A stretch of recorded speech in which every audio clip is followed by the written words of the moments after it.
नमस्कार दोस्तों, परम क्लासेस में आपका स्वागत है। वर्णमाला प्रश्नोत्तरी 1 की मैं विस्तृत व्याख्या कर चुका हूँ।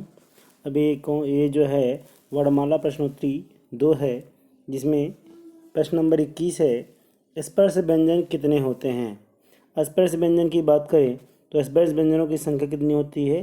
25 होती है, जिसमें कितने वर्ग होते हैं? 5 वर्ग होते हैं। क वर्ग, च वर्ग, ट वर्ग, त वर्ग और प वर्ग। ठीक है। और प्रत्येक वर्ग में कितने वर्ड होते हैं? 5 वर्ड होते हैं। तो इसलिए स्पर्श व्यंजनों की टोटल संख्या कितनी होती है? 25 होती है। ठीक, आगे बढ़ते हैं। अगला प्रश्न है, अनुनासिक व्यंजन कितने होते हैं? देखिए, अनुनासिक व्यंजनों की बात करें, अनुनासिक व्यंजन प्रत्येक प्रत्येक वर्ग का पंचमा अक्षर होता है, जिसको नासिक के व्यंजन भी कहते हैं। प्रत्येक वर्ग में अंतिम वर्ण जो होता है वो जो है नासिक के व्यंजन या अनुनासिक व्यंजन होता है। इसलिए टोटल अनुनासिक व्यंजनों की संख्या कितनी होती है? 5 होती है। कितनी होती है? 5। इसलिए विकल्प सी सही है। आगे बढ़ते हैं। अगला प्रश्न है, अंतस्य व्यंजन कितने होते हैं? अंतस्य व्यंजनों की संख्या 4 होती है। कितनी होती है? 4 होती है। य, र, ल और व। आगे बढ़ते हैं। अगला प्रश्न है, उसमें व्यंजन कितने होते हैं? उसमें व्यंजन भी 4 होते हैं। कौन कौन से? श, श, श एंड ह। टोटल कितने होते हैं? 4। तो इस तरह आपके उस व्यंजनों की संख्या भी 4 होती है और अंतस्य व्यंजनों की संख्या भी कितनी होती है? 4 होती है। आगे बढ़ते हैं। अगला प्रश्न है, उत्क्षिप्त व्यंजन कितने होते हैं? उत्क्षिप्त व्यंजन होते हैं ड़ और कौन सा होता है? ढ़। ये दोनों क्या होते हैं? उत्क्षिप्त व्यंजन होते हैं, यानी कि विकल्प कौन सही होगा? बी। आगे बढ़ते हैं। अगला प्रश्न है, संयुक्त व्यंजन वर्ड बताएं। संयुक्त व्यंजन वर्ड की बात करें, इसमें देखिए, इसमें पहले विकल्प में क आधा क और आधा श है, इसलिए भी नहीं सही होगा। ऐसे ही सी भी है और डी भी है, लेकिन विकल्प जो बी है उसमें आधा त प्लस र है, इसलिए यहाँ पे विकल्प कौन सा सही माना जाएगा? बी। ठीक, आगे बढ़ते हैं। अगला प्रश्न है, हिंदी वर्णमाला में कोमल तालव्य यानी कंठ व्यंजन कौन कौन से हैं? तो कंठ व्यंजन की बात करें, क वर्ग कंठ व्यंजन के अंतर्गत आते हैं, जिनको कोमल तालव्य वर्ण भी कहा जाता है, इसलिए विकल्प ए सही है। ठीक, आगे बढ़ते हैं। अगला प्रश्न है, हिंदी वर्णमाला में दंत व्यंजन कौन से हैं? तो हिंदी वर्णमाला में दंत व्यंजन त वर्ग को माना जाता है, इसलिए कौन सा सही होगा? विकल्प सी सही होगा। ठीक, आगे बढ़ते हैं। अगला प्रश्न है, हिंदी वर्णमाला में मूर्धन्य व्यंजन कौन से हैं? तो हिंदी वर्णमाला में मूर्धन्य व्यंजन कौन से हैं? विकल्प बी सही होगा, यानी ट वर्ग जो है मूर्धन्य व्यंजन के अंतर्गत आते हैं।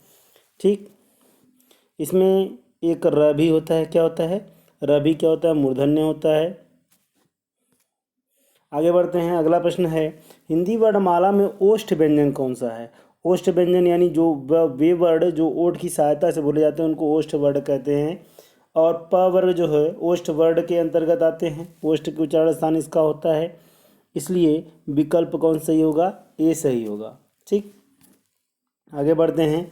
अगला प्रश्न है, हिंदी वर्णमाला में दंत्योष्ठ व्यंजन कितने होते हैं? दंत्योष्ठ व्यंजन कौन से हैं भाई? कितने होते हैं या कौन से हैं? कौन सा विकल्प सही होगा? ए, यानी कि दंत्योष्ठ व्यंजन कौन सा होता है? वह होता है। ठीक, आगे बढ़ते हैं। हिंदी वर्णमाला में वत्सर्य व्यंजन कौन से हैं? हिंदी वर्णमाला में वत्सर्य की बात करें, वत्सर्य का मतलब होता है मसूढ़ा। क्या होता है? मसूढ़ा। इसलिए वत्सर्य व्यंजन को दंतमूल व्यंजन भी कहते हैं। क्या कहते हैं? वत्सर्य व्यंजन को दंतमूल व्यंजन भी कहते हैं। और ये कौन कौन से होते हैं? ल, र, श, यानी कि यहाँ पर क्या लिखा है? स, र, ल, यानी विकल्प कौन सही होगा? ए सही है। ठीक, आगे बढ़ते हैं। अगला प्रश्न है, हिंदी वर्णमाला में स्वर यंत्रीय काकल्य व्यंजन, इसको बोध वर्ण भी कहते हैं। क्या कहते हैं?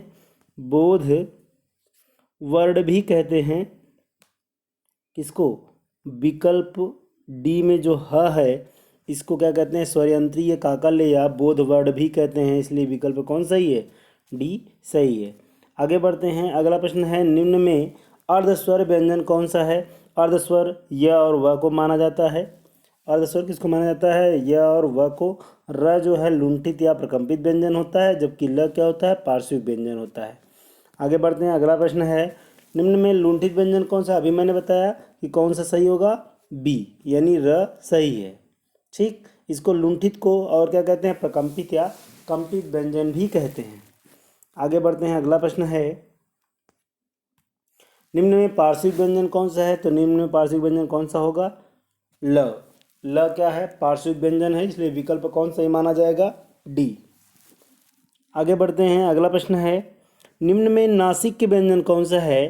तो निम्न में नासिक के व्यंजन अभी मैंने बताया पिछले प्रश्न में कि नासिक के व्यंजन या अनुनासिक व्यंजन एक ही होता है। इसको पंचमा अक्षर भी कहते हैं। प्रत्येक वर्ग का पंचमा अक्षर जो होता है वो क्या होता है? नासिक के व्यंजन या अनुनासिक व्यंजन होता है। तो यहाँ पर विकल्प कौन सही माना जाएगा? डी।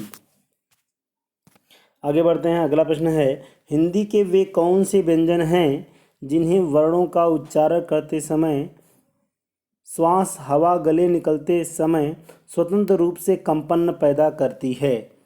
तो याद रखिएगा, घोष का मतलब ही होता है कंपन। घोष का मतलब क्या होता है? कंपन या नाद। यानी जिन वर्णों का उच्चारण करते समय वायु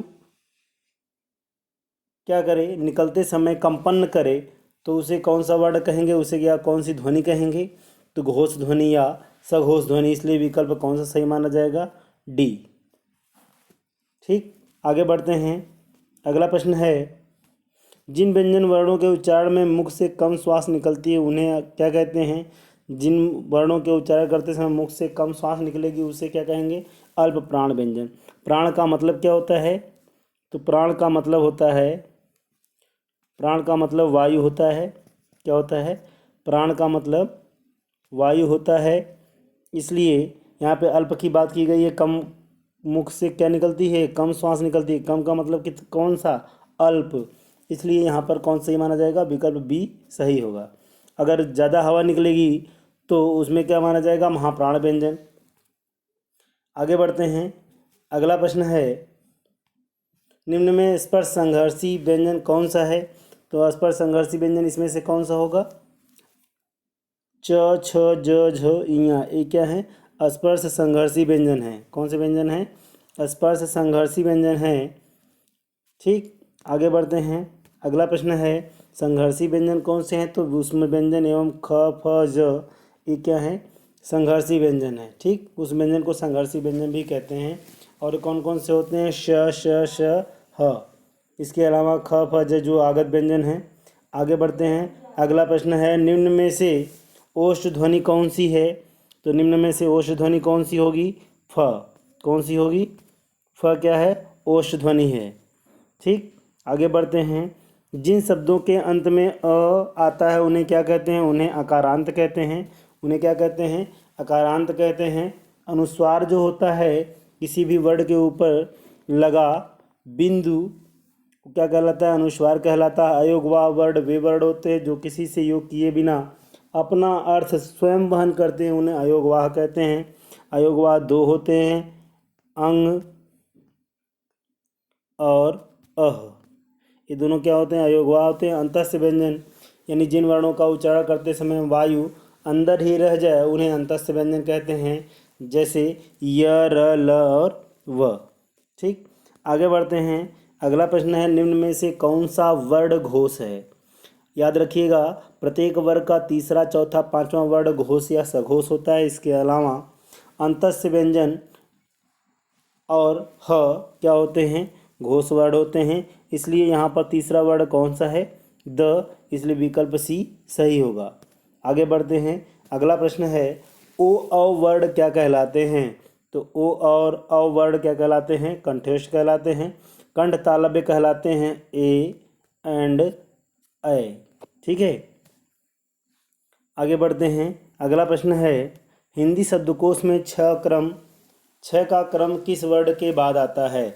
तो हिंदी शब्दकोश में छः का क्रम हमेशा किसके बाद आता है? क के बाद आता है। याद रखिएगा कि पूरे वर्ण के बाद ही आधे वर्ण की आवृत्ति होती है।